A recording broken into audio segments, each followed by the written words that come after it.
Friends எல்லாருக்கும் good morning. இப்போ வந்து நம்ம வந்து இட்லி மாவில் காரக்குழி பணியாரம் செஞ்சுக்கலாம். நான் ஒரு 3 கரண்டி மாவு எடுத்திருக்கேன்.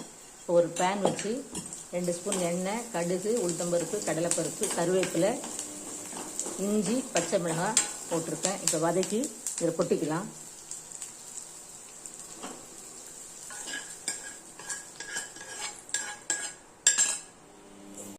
வெங்காயம், பச்சை மிளகாய் போட்டு எல்லாம் கலந்தாச்சு. இப்போ நம்ம வந்து ஒரு பணியாரக்கல் வச்சுருக்கேன், எண்ணெய் விட்டுருக்கேன். இப்போ நம்ம ஊற்றிக்கலாம். இப்போ பணியாரம் ஊற்றிக்கலாம்.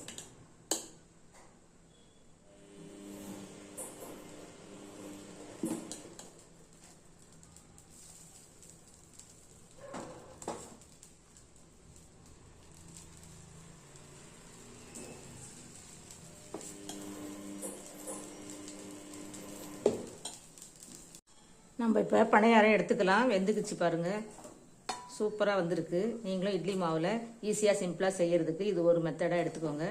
இதுக்குன்னு தனியாக நீங்கள் மாவு அரைக்க வேணாம்.